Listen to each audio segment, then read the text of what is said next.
What's going on, Badger fans? We're going to sound the cannons. This one is a big commit for the Badgers, for Luke Fickell, for Tressel. Let's talk about it. A big show today, a fun show today on today's Locked On Badgers. Let's go. You are Locked On Badgers, your daily podcast on the Wisconsin Badgers. Part of the Locked On Podcast Network, your team every day. What is going on, Badger fans? Welcome to Locked On Badgers, your team every single day. I'm your host, Ryan Herrings. Big commitment today. We're going to talk about it. We're going to bring Justin in. Justin is, as always, ready and willing to talk about the good news here. Let's sound the cannons, Justin. This is a one we've been waiting on for a while. Let's get into it. Fire the recruiting cannons. Another one is headed to Madison on Wisconsin. Okay, so fire the recruiting cannons. Oh, it's looping. I gotta fix this. Another one is headed to Madison Although, on Wisconsin. I did that last show too. Doggone it. Let's set the basics here. Anelu Lafaele, I believe I got the pronunciation right, coming out of Honolulu, Hawaii, East St. Louis, powerhouse high school program there. Commits to the Badgers, 247 4-star. He is a high composite 3-star, 6'3", 225 outside linebacker. Offers from Tennessee was in there, Notre Dame was in there, Washington, several schools. This is a big-time get for the Badgers. Justin, let's go. Oh, Justin's pausing. No, I can't hear you, Justin. I get nothing from Justin. You got anything from me? Now I do. All right, there we go. It's weird. The host has unmuted your mic. That was weird. I'm going to say that's my fault. Yeah, I'm not the host, so I would say so. All right, let's go. I really like this kid. People who have compared him to Herbig, I can see it. I think he's a little bigger, a little more compact. Maybe doesn't quite have the same burst that Herbig had, but it's very similar. He's just a playmaker. This is a kid that runs around with his hair on fire and really plays with a very high-level motor. And he's athletic and fast. So this is a kid that he's a little different. I actually really like the linebacker class, and I know you have thoughts on that in the next segment here, but I really like the athletes that they're bringing in this group. They really, one of the big things you look at, there's a lot of mobility. And that's one of the big things that I look at with Lafaele, where you look at him and watch him play, he just moves so well. This is a guy in space that is just a heat-seeking missile out there. So I really like the way he moves on the field. He's aggressive. He follows through on his mistakes, which it's one of those things you talk about with coaches where they're like, if you're going to make the wrong move, you really make the wrong move and just follow through on it because something good might happen still. He's one of those dudes that you could see making the wrong read, but still making a play on the ball. And not to say that he does that, but he's one of those guys that has that level of athleticism and aggressiveness where he could make some things play out. Another one of those guys that did that was Chanel, where you'd watch him and he didn't necessarily do the right thing, but he did it so aggressively it didn't matter. You know, if you do the wrong thing with enough violence in football, things still tend to work out okay, right? Yes. And that was Chanel half the time. He obviously had football instincts as well. Yeah. But listen, I've said this before on the show, but now that this is official, I can really expound on this. One of my favorite things with Lafaele's recruitment and commitment is the fact that all these coaches that we hold in such high esteem, from Jim Leonard to Bobby April to Luke Fickell to Mike Tressel, all of them wanted this dude, right? This is not a Luke Fickell staff guy. This has been a guy that Bobby April wanted, and Bobby April was a great recruiter, a great evaluator. This is a guy that Jim Leonard wanted. We all know him. This is a guy that Fickell and Tressel wanted. And when you say all of these guys want somebody, that tells you right there, yeah, I think we can all buy in on this. There's no difference of opinion here. And then from a modern football standpoint, like, again, we've talked about Heiberger kind of fitting into a modern football standpoint, bigger, longer, rangier. Lafaele in space is incredible. Instinctive, fast, great get off, like you said. Like I said, I agree with you. I don't think he quite has Herbig's get off, but he has a little more bulk coming out. Yes, he does. Well. He's probably going to be a guy who can comfortably carry 235, might even get to 240. He's got a little more length, which is a big deal. And the other thing I'll say with this is you look at these guys and you talk about all the coaches that wanted to have him, and they want him for different reasons. And I think that speaks volumes to his skill set.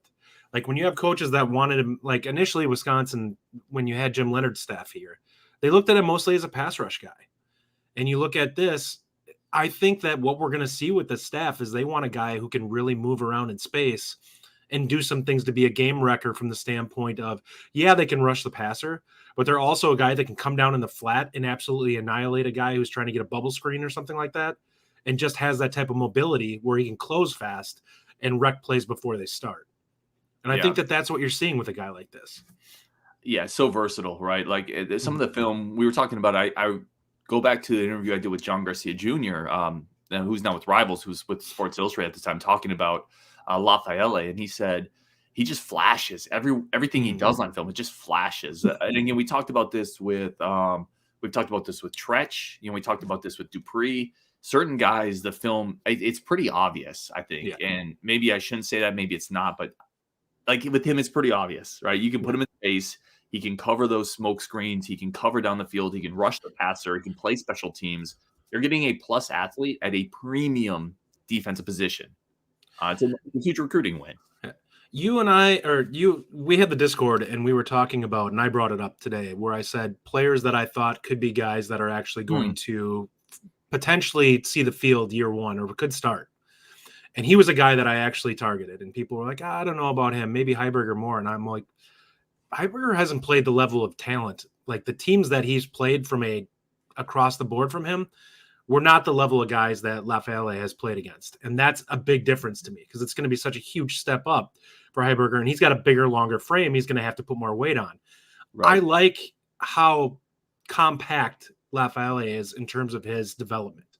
He's a guy who, listen, we knew Tretch went there. They took weightlifting very seriously at this school. And you could see it by the fact that Tretch is just a ball of muscle too, running around out there. And when you have a guy that's that developed coming in, it's not going to be a shock to him from a physicality standpoint. He's used to seeing that day in and day out on the football field with the team that he's playing with. But not only that, he's a guy that I think is very instinctual out on the football field. And I think he's very willing to follow his instincts when it comes to playing. And that's why I see him as a guy, because from a mobility standpoint, I think that he projects better than a lot of the guys we have as edge rushers now that are kind of in that group. I think that he's a guy that could pop when they're watching him, just like Herbig did as a freshman, where it's like, God, this guy's relentless. And he's so fast that guys are struggling with him on the offensive line. And I think that Lafaele could be the same way. He is well coached. He is well put together. He's coming from a winning program. He's bringing winning culture, winning pedigree. Badger fans, trust me when I say this, the Badgers with that Hawaii pipeline are bringing in dogs. You look at Tretch, you looked at Herbig, certainly Lafaele. They are on something there. And bringing in guys with a winning culture, it matters. They know what the expectation is. They know how to work. They know how to compete. It's a huge get. I want to really quickly, Michael Varney says, finally joining the chat. Love this community. Michael, thank you, my friend. Welcome to the chat. That's awesome. He says, who is our next 4-star in our latest line of 2024 recruits? We'll probably get to that in a future show. We'll talk about kind of where we're at and reset the board. But Michael, I saw your comment. Did want to say thank you for jumping in. Just I want to finish this segment here really quick with you mentioned the freshmen from this class that you think could either play or start. I think start maybe, but let's say play a significant role. Yeah. Who are I think he'd be a pass rusher guy. A guard is a guy I think the world of. I would not be shocked in the slightest to see him out there as a starter as a freshman. And it was one of the things that was amusing. We all are on various recruiting sites. We follow and stuff. And Evan Flood, I'm going to call you out a little bit here and say that he mentioned that a guard as a guy who he was shocked wasn't ranked higher. And I agree with that. I look at his film and I'm like, this is a 4-star corner. Like, I've watched the film. There is a distinguishable difference between watching him and some of the other guys that we've seen that are high 3 stars, where just the way that he hangs on a receiver is just completely different. Like, you look at it and those offers were legitimate with him. Yeah, there's a lot of places he could have gone. I don't mean to cut you off. I have to take a quick break here, but he's the first one that jumps out in your head in terms of could play this year from this cycle. No, next year from this cycle. And Dupree is the other one. He's a guy I look at that as like, I would be absolutely shocked if he does not see substantial playing time. Well, let's finish that conversation after the break, because I have a couple other ones that I think are interesting. We're going to come back to that after the break, continue talking Lafaele, and get your comments. This is a big recruiting win for the Badgers, but first I want to take a quick break for our friends of the show, our good friends of the show over at FanDuel. FanDuel is America's #1 sports book. It is the place we go to for all of our betting needs. FanDuel, again, the official sports betting partner of Major League Baseball. Take your first swing at betting Major League Baseball on FanDuel and get 10 times your first bet amount in bonus bets up to $200. That's right, just $20. You'll land $200 in bonus bets, win or lose. You can't beat it. Plus, the app is safe, secure, easy to use. We've talked about those other apps. It takes forever and countless phone calls to get your winnings. That's not the case with FanDuel. You win, you get paid fast, simple, and easy. Plus, we've talked about their futures Badger odds on FanDuel. Plus 1,900 undefeated season. Again, like, it probably won't happen, but when you look at the schedule and you get plus 1,900 on FanDuel, I'm putting some money on that, because the only terrifying game is Ohio State. If they get by Ohio State, they could run the table in the regular season, and then you have that $10 in FanDuel on that plus 1,900 odds. I'm telling you, I've got $10 there. So go to FanDuel.com/lockedon, get your $200 in bonus bets. FanDuel is the official sports betting partner of Major League Baseball. It's what I use. You will not regret it. I want to take a quick second again to say thank you to everybody tuning in this live chat. Really do appreciate it. Let's get Justin back in here. Let's keep talking about the big recruiting win for the Badgers. Let's also finish our conversation really quickly. In the chat, let us know as well. Our last segment's all going to be your comments. We're going to see if we can get Justin not to do a 30-minute expose on every comment and get through a couple of them. But I want to finish that conversation. Who else do you think from this current freshman class could play a significant role next year? You mentioned Agard. You mentioned Dupree. Anyone else that's sticking out to you? You also mentioned Lafaele. Sorry. Yeah, some of the positions get a little tough. I mean, I think we can all agree that offensive line is just a position that it just doesn't happen. Like, you have to be a transcendent level talent. And even those guys typically require a redshirt year, and then they're off and running. Very infrequently do we see somebody. Travis Frederick is the last one, I think. Was he redshirt, or was he started as a true freshman? Yeah, he played as a true freshman. He's the last one that I can remember that did it and was just a monster. And like you said, he's the most bear-like human that Russell Wilson ever saw, and that was legit. Like, that's a great quote from Russell. A physical monster at center. Looking at some of the guys, I think the safety. Prescott, I'm not sure if as a guy, I think he's going to take a year. Like, when you look at corners or secondary guys who are going to be kind of running the show in the secondary, I feel like those are guys that really need to know the defense in and out. So it's a big ask to have one of those guys come in and be able to make the checks on the back end. I know you brought up, Steck was a guy you throw out there because he's physically developed, and that's a position that, quite frankly, it doesn't have a lot of proven performers in it right now. Yeah, I think here, but I think that's fair. I think you look at it, he is a guy from a skill set standpoint. I think there's some projection there where you could say, yeah, it could happen. I look at him, and the one thing I'd say is can he learn the offense well enough to be able to ad lib on the go and be able to do it? He's a guy that probably, from a physical standpoint, from a tool standpoint, I think is capable of it. It's a bigger question to me is mentally, does it click? Well, and part of it is, and this is, we talked about this with Tretch, right? We talked both about the competition Tretch faces. You're a little more bullish on him playing this year than I am. We had a guy who said he's playing this year. What are you idiots talking about? He didn't use the word idiots. But one of my big points was Phil Longo's in the chat. Phil Longo's entered the chat. One of my big points, though, is getting into spring early, like enrolling early helps. And Lafaele, I think, is enrolling early. That's something D. Miller said here. Will be graduating high school early, participating in spring ball. That's a huge deal. Like, that's a leg up. Low key, there's a ton of guys that are coming in early from this class, and that's very important to get these guys in and ready to roll. And I think there's some guys in this group that for sure could be difference makers. Excuse me. Harper could be a guy, who I think plays special teams. I think he's a special athlete. We don't have a lot of guys with his kind of speed and physicality from a size standpoint to put out there. I could see him being in punt returns or kick returns right off the bat. I could see some of these other guys that we have too. There's some athleticism and twitch coming in that we just don't normally have that they've done a great job recruiting. Speaking of athleticism and twitch, Ryan Bliss says Kyneberry Johnson has to see the field next year across from Tretch. it's just there's so many there's a chance we lose basically no receivers next. I mean, it won't happen. There's a chance if the offense is really good that we lose more than we're expecting, though. Yeah, for sure. And somebody's going to transfer, right? Like, we know how this goes. If you go through a year and certain people don't play, people are going to leave. That is the nature of college football now. But it should still be an incredibly deep spot next year. I don't know if KBJ gets a role, especially if, let's say, Tretch, you're still going to have Pauling. You're going to have Tretch. Yeah, I think Tretch is more ready to play, and that's where I differentiate between Kai and Barry Johnson, is that Tretch is probably a solid 175, borderline 180. Like, he's a stocky, short guy.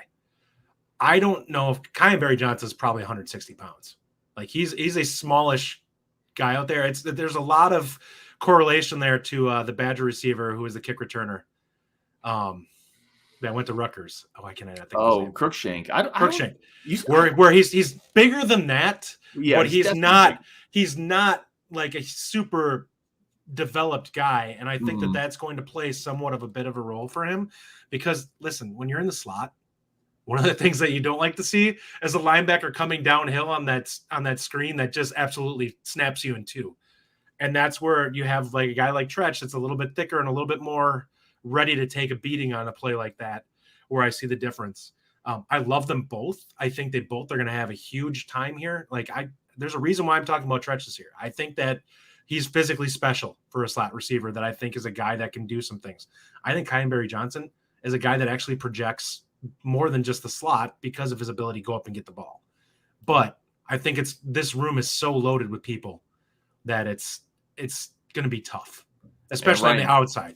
Ryan Eller's a great friend of the show. Obviously, Ryan's a great dude over at Badger Notes. Go check out what he's doing as well. Says he was 100. Crookshank was 125 soaking wet. That's probably accurate. That's with ankle weights. He was 125 soaking wet with ankle weights. CJ Abbott chimes in. He was way too small. But he wasn't too small to be a gadget guy. That's what we always harped on. He wasn't too small to get 5-4 random touches, but random touches that could explode a game in a certain way. I wanted to finish up in this segment with the linebackers. We haven't even touched on them, but just quickly for a couple minutes, because I want the last section to really be y'all's comments, the community's thoughts. So I want to save time for that. But linebacker recruiting this year, obviously, Lafaele coming in. You have Heiberger out of South Dakota. You have Landon Gauthier from in-state. I really like this group. I think Gauthier is kind of the high floor, but really disciplined, physical player. Really hits people hard. Heiberger is a monster upside athlete. I'm higher on Gauthier than you as an athlete. I actually really like his athleticism. Okay. There's people that compare him to Chanel. He's not that level. He's not that. Chanel is a freak show. He is a. If you went, like I said, when they saw the RAS score for the draft. Yeah, he was like number 3 in like ever for linebackers in like the last 25 or 30 years or whatever. That is beyond freakish. Gauthier, I think, has a chance to be a plus athlete at the inside linebacker position, and I think he's going to have good size for it. I actually think he moves really well. I just don't think that a guy like that's going to be necessarily ready to play day one, but he's a guy that, like, I could see after his redshirt year being sprinkled into the 2 deep for sure. Heiberger, I think if you can get 15, 20 pounds on him, I really like what he could do out on the field. Like, he's a guy with his length and his burst that is going to really frustrate some guys because he's got the speed. Oh, sorry. No, I wanted you to finish your point. Sorry. But I wanted to pause on Heiberger. Yeah. He's a big deal. I of the guys, he's got the most upside at this position because he's most untapped out of the guys at that position. He's got more physical development.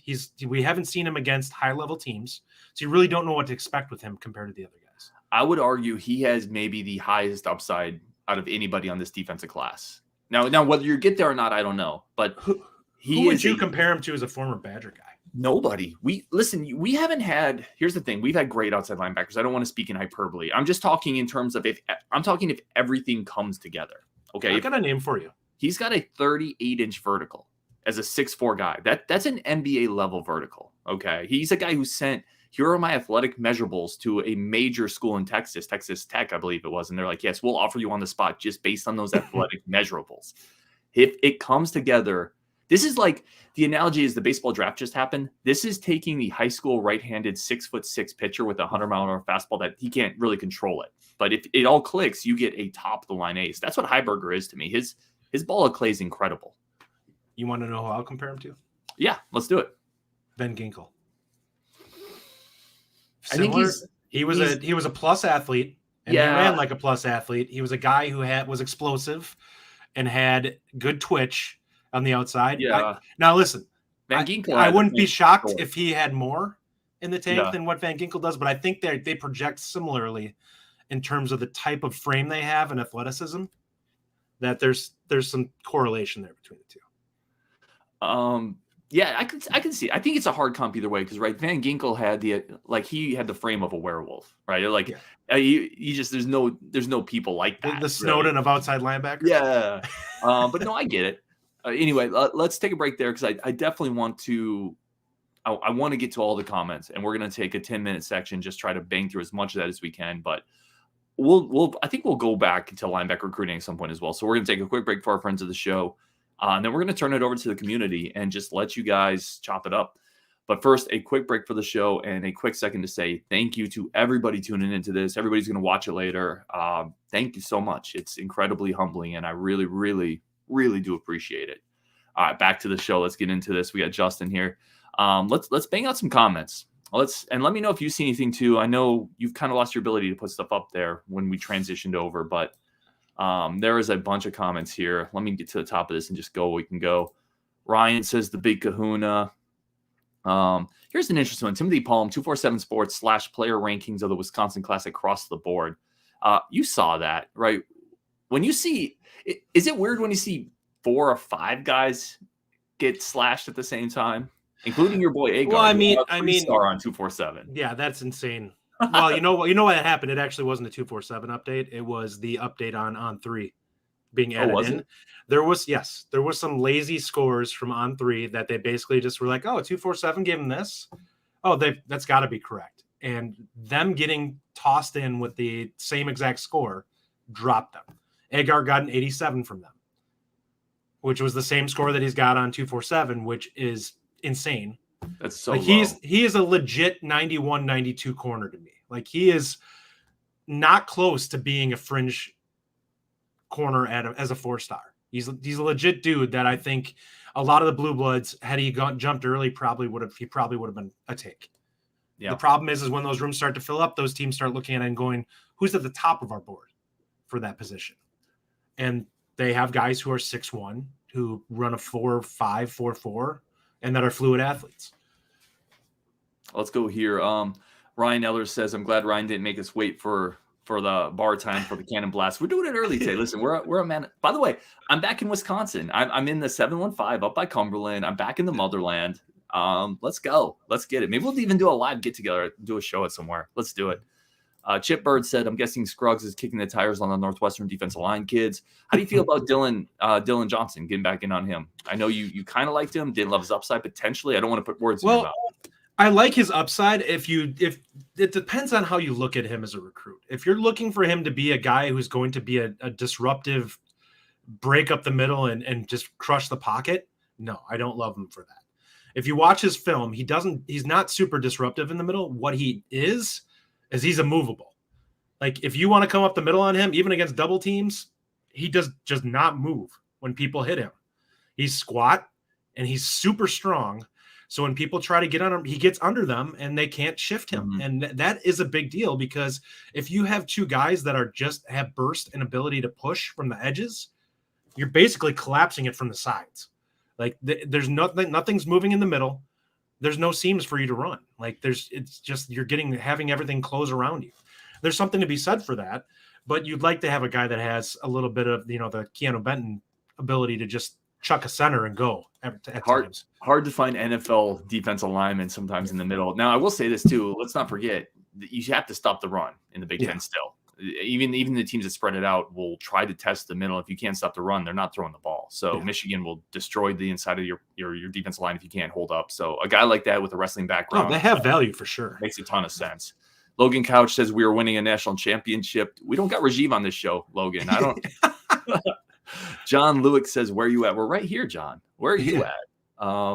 Lawson Newbuyer says time for flipping some defensive line commits. So I want to pause on this one, Justin, because time to flip some. Are we? I feel like we're getting to the point where the board. Liam Andrews is now trending. Crystal balls are in for Penn State. We're at the point where they almost have to reshuffle the board. And his point of the class's beauty outside of defense line recruiting is correct. That's just the one fly in the ointment. It is. Listen, I don't know if it's necessarily flip season yet. I think there's something to be said for what we're going to see coming up here. There's going to be some guys who developed late, who the physical upside just suddenly blows up out of nowhere. It happens every year. A guy goes from 215 to 235 because he hit the weights hard and physically developed. And suddenly now he's just a monster. There are going to be some guys we probably do target for flips. I think they have some time here. Listen, I know everyone wants to see us grab the defensive line commits, but they have some time to assess things and really be judicial in how they look at this and kind of say, well, what are we really looking for in this class? What do we really want? I also think that people get too hung up on stars sometimes with the defensive line. This class that we're trying to build right now is for a year or two out. Like they need to have a couple, like if you need a couple of years of development for a guy who comes in at 225 and you have to get him to 250, 260 to be an edge rusher, fine. As long as he's got length and he has some ability to stack in the middle or he can hold up against an offensive lineman, I don't care. Like people get too hung up on it if you can find an athlete that has some upside. The difference is you're not going to find guys necessarily that are going to be ready to play day one. And that's what Michigan and Ohio State are doing right now. They're getting guys that physically are ready to walk out on the field and hold up and give you, play 2 out of 3 series or 1 out of 3 or whatever, can get out on the field. We're probably going to have to take some guys that can't do that. Or they'll flip a couple guys that, listen, there's going to be a few teams that probably do cough it up this year. And Wisconsin, if they have a good season, which I honestly think their schedule sets up well for it. We talked about that. We have plus recruiters. They have guys that will go out there and be like, listen, we're crushing it. Come play for us. We need guys to be ready to play next year. We have 4 guys leaving. Wisconsin's got room for you to come in and get snaps day one. Yeah. And that's something they have to sell. This is like 2 really good defensive linemen away from being just a great first class for Fickell. But you need you need the defensive linemen though. Like you get 2 4-star studs in this, and Wisconsin's looking at a top 20 class. Yeah. I doubt that's happening, but Ryan Eller is going back to Lafaele. He's bigger and stronger than Herbo. I agree. He's a solid 225 coming out of high school right now. Yeah, I think I think Herbig was like 215, right? He was smaller. He was under 220. He was definitely small, especially coming out of high school. Jeff Adams says, "Big get, can't wait for the season. Let's party in West Lafayette." Jeff, I got your message. I just haven't had a chance to respond to it yet, but let's go, my friend. Let's do it. Marty Griffin, a great friend of the show, said another great commitment video too. I got to think the coaches encourage that. So that's an interesting point from Marty. This step is much more in tune with social media marketing. If anyone saw Lafaele's recruitment video where he's out on the boat, he's pushing people off that have the opposing hats on. It's great. This is coming off. You need to watch that if you haven't. It's great. And it's great marketing for the university. Mm-hmm. That's the type of thing that trends. Like people see a commit doing that. The same with the Agard thing happened, or a guard thing happened, where we saw it, where it blew up all over the place. It was being retweeted and sent all over the place. And that's great for the school. It's great for the team. People see it and know that, if you go to Wisconsin, you're going to have fun. And that's a big deal. Like suddenly a kid that wouldn't necessarily normally take a look at Wisconsin now is like, all right, I'll talk to him. Mm-hmm. See where it goes from there. Flashy. Like kids like flashy. I've talked about this before. People hate PJ Fleck. I get it. I'm not a PJ Fleck fan. Like I find him a bit like car salesman, like a lot of people. But people need to realize we're not the target audience for PJ Fleck either. It's 16. I wasn't when I was 18 either. No, but some kids are though. Is my point. No, right? You're not wrong. He can sell it, and this is marketing. Marketing's important. Bo Dragon says, "Was there even a recruiting podcast before Fickell?" We were here, Bo. We were. It was just a lot slower, and it was normally revolved around offensive linemen. Listen, we weren't firing cannons. We had maybe a 22. We were firing a little pop gun. But we were here. We were absolutely here. Bo Dragon also says Hawaiian kids rarely get in trouble, play with passion. I would, I won't say anything. Let's let that one go, Ryan. Let that one go.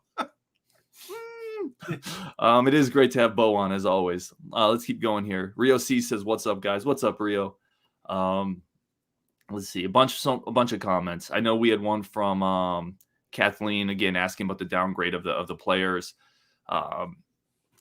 It's tough. It's tough when you have multiple recruiting services who, by the way, camps play a part in this too. Like Rivals has its own set of camps. So they're seeing kids who come to those camps, but other recruiting services aren't. That's a factor. It's also every single one of these services is doing their updates at different times. So you have no clue like how long some of these, like this is why the On3 ones bug me, because a lot of the ones that are on 247 haven't been touched in months. So when you have it, it's like, okay, well, you guys are just chucking one in there. Like somebody could have gone out there. Like when I look at Kyan Barry Johnson, it's like if you give him the same score that 247 has, and I don't know if they have or not, but if I looked at that and that's what he had for a score, I'd be like, you clearly have not watched anything in the last 3 months on the guy. Like he's blown up. Even 247 admits they need to update that score. It just hasn't happened yet. Allen said he was very high on him. He's a guy that he thinks is going to rise. He didn't say 4-star. But said he's a guy that he thinks is going to rise. So yeah. I hate seeing it. I hate seeing another Mabry pickup where it's the same score for him, and it's like, you're nuts. There are not 49 other quarterbacks that are better than this guy. No, I agree with that. There probably aren't 25 that are better than him. I didn't even see this. So I was catching up on the chat. By the way, I'm looking at the chat now. Apparently an Ohio State fan is in here. Therese Armistead, Wisconsin hasn't beat Ohio State since 2000. How hard is it to be an Ohio State fan? Like, go away. Yeah. Like, seriously. Like, you're like, golly. Like, you get every recruit you want. You have $1 million payroll, and you can't beat Michigan now. How's that feel? Put that on your No kidding. That. Like, go try to beat Michigan because Harbaugh's your dad. They're such front runners. Like, seriously. Like, I guarantee you, if Ohio State has a 2-year downward trend, Therese is out fishing on Saturdays. Yeah. If you can, and you should be in Wisconsin doing that, by the way, because you're not going fishing in that junkyard of a state of Ohio. So go away. Sorry. Don't come into this chat talking nonsense as an Ohio State fan, for Pete's sake. It's like talking about your landscaping when you have a landscape company coming in and you're talking down to a guy out there doing the gardening. Like, you're not doing any work. You're not Therese, doing how's your place kicker doing? Yeah. Oh man, unbelievable. Ohio State fan coming in here. Get out of here. You got your own Locked On show. Anyway, we're at 32 minutes, man. There's so many comments we didn't get to, but a ton of great stuff in here. I do want to just finish off by saying thank you. We got 230 people watching, which is incredible. It's a statement to like just this community we're building. And if you're an everydayer, you're here for my homeless stories. You're here for me trying to find people to watch games with in Connecticut. You'll be here eventually. Yeah, if you had the bird dogs, that probably would have worked out. Yeah, you'll be here for my carjacking story. That's coming up on an ad read at some point. So I appreciate everybody tuning in. This is a huge get. We got a bunch more coming up. If you're an everydayer, we got Brian coming on tomorrow. He's going to break down Lafaele, Dupree. He's going to break down all of our recent commits. So you're going to love that show. We got a bunch. You need to get me on a show with him, by the way. I need to chop it up with Brian. You two are too alike. We'll just sit there and be like, "You're right, buddy. All right, keep going." You two are too alike. But no, that'd be fun too, man. And if we got another, I'm trying to think. We have a couple more really interesting shows coming up this week too. So for the everydayers, really do appreciate it. You guys are amazing. And yeah, Gold Digger 65 says, thanks guys, great show. Adam Otto says, smash the like button. No, I really do appreciate it. And that's it. On Wisconsin, and let's talk tomorrow.